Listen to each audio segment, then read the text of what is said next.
بسم اللہ الرحمن الرحیم. عزیز طلباء و طالبات، السلام علیکم ورحمۃ اللہ وبرکاتہ.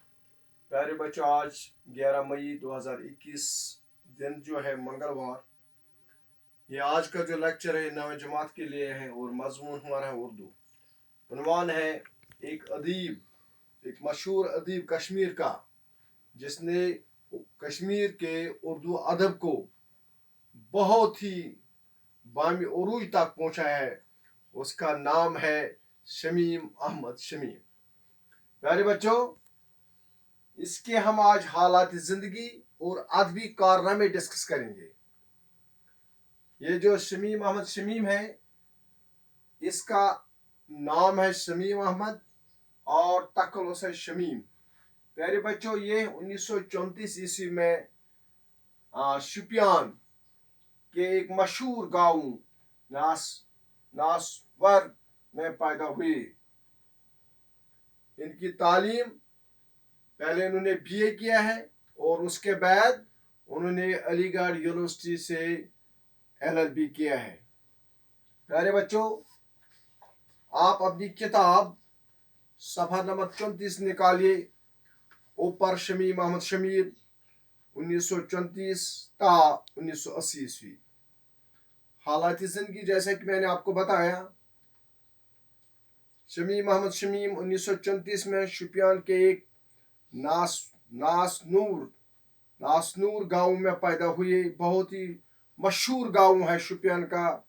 میٹرک پاس کرنے کے بعد سری نگر کے SP کالج میں داخلہ لیا.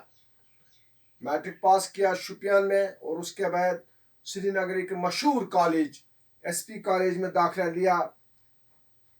BA کا امتحان پاس کرتے ہی محکمہ اطلاعات میں انفارمیشن ڈپارٹمنٹ میں ان کو ملازمت مل گئی اور اس محکمے میں ان کو ماہانہ منتھلی جو تعمیر کی ادارت، وہاں ایک میگزین نکلتا تھا جس کا نام تھا تعمیر.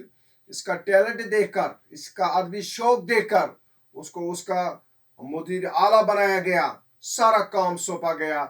یہ ایک صحافی کی ہنگامی خیز زندگی کا آغاز تھا اور اسی کے ساتھ اس شعرۂ آفاق، اس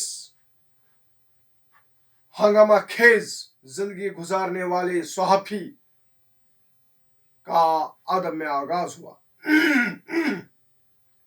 اس زمانے میں شمیم نے جو تنقیدی مضامین تحریر کیے وہ فکر اندیز ہیں.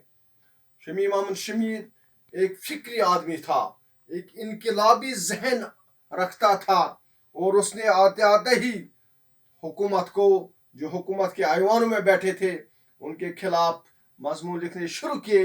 اور وہی کیا مضمون؟ تنقیدی مضمون. لیکن تنقید دو قسم کی ہوتی ہے، ایک ہوتی ہے تعمیر اور دوسری ہوتی ہے صرف تنقید برائے تنقید. لیکن جو شمیم احمد مرحوم شمیم احمد شمیم، اللہ اس کو جنت الفردوس عطا کرے، اس نے تعمیر کے لیے تنقیدی مضمون لکھے. شمیم بہت ہی قابل تھے، انقلابی ذہن کے آدمی تھے اور اسی وجہ سے شمیم کی سیمیابی طبیعت نے، جو اس کی فکر اندیز طبیعت تھی، انقلابی طبیعت تھی، وہ کمپرومائز نہیں کرتے تھے. یہی وجہ بنی کہ اس نے اپنی نوکری کو خیرآباد کہا، ملازمت چھوڑ دی. پیارے بچوں، چنانچہ یہاں سے وہ علی گڑھ چلے گئے اور وہاں LLB کا امتحان پاس کیا اور پاس کرنے کے بعد ڈائریکٹ سری نگر کی عدالت میں آئے اور وکالت کرنی شروع کی. کیونکہ وہ غلامانہ زندگی نہیں گزارتے تھے بلکہ وہ ایک آزاد ذہن کے مالک تھے. 1946 میں ہفتہ روز آئینہ نکالنا شروع کیا اور اب وہ بالکل آزاد تھے. انہوں نے شروع کیا آئینہ، ہفتہ روز آئینہ نکالنا شروع کیا. اس اخبار کے کالمی میں شمیم نے قلم سے وار کیے. اب شمیم کو موقع آ گیا اپنا قلم چلانے کے لیے اور اس نے اپنے قلم میں طاقت ہوتی ہے، اس نے قلم سے وار کرنا شروع کیا. وہ اپنی باریک بینی اور مردم شناسی سے بعض قد آور شخصیات کو محض چند الفاظ میں سمیٹ لینے کا ہنر جانتے تھے. وہ ان کو دست راستہ کس پر؟ قلم پر اور اپنی باریک بینی سے اور اپنی مرد شناسی سے وہ بڑی بڑی شخصیات تھے جو اس وقت تھے، ان کو اس نے لڑکارا اور اپنے ہنر سے ان کو سمیٹ لیا، چند الفاظ میں ان کو سمیٹ لیا۔ شمیم احمد شمیم جو تھے وہ ملک کے پارلیمنٹ کے ممبر بھی رہ چکے ہیں، اور اس صحبت کے ساتھ ساتھ وہ ممبر پارلیمنٹ بھی رہ چکے ہیں۔ پیارے بچوں، یہ تھا حالات زندگی شمیم احمد شمیم کے۔ اب تھوڑا آپ ادبی کارنامے کیا اس کے، کیونکہ تھوڑا میں نے آپ کو ٹچ کیا ہے۔ اس کے علاوہ ان کا مستقل کالم چراغ بیگ ایک ادب پارا تصور کیا جاتا ہے۔ چراغ بیگ ایک کالم ہے جو وہ روز لکھتے تھے۔ وہ ادب، اس نے ادب میں کیا کیا، ایک حیثیت رکھتی ہے، ایک اونچی حیثیت رکھتی ہے۔ ان کے الفاظ کا انتخاب، جملوں کی ترکیب، عبارت کی بندش اور مضامین کی ترتیب مل کر ان کی تحریر کو واضح کرتی ہے۔ پیارے بچوں، ان کا جو طرز تھا، لکھنے کا طرز تھا، الفاظ تھے، اور ان کی جو بیان لکھتے تھے، وہ ان کی جو عبارت تھی وہ قابل دید ہوتی ہے، اور اس جیسا اس وقت کوئی ایسا نہیں لکھتا تھا جیسا مرحوم شمیم احمد شمیم صاحب لکھتے تھے۔ پیارے بچوں، بلاخر بہت انقلابی، آپ دیکھو اس کی کتاب، یعنی اس نے کیا کیا اس کشمیری قوم کے لیے اس نے کون سی تحریریں لکھی ہے، وہ رہتی دنیا تک یاد رہیں گے۔ اور خاص کر اس نے جو حکمرانوں کے خلاف لکھا ہے وہ کتابوں میں بالکل درج ہے، کیونکہ وہ ایک سماجی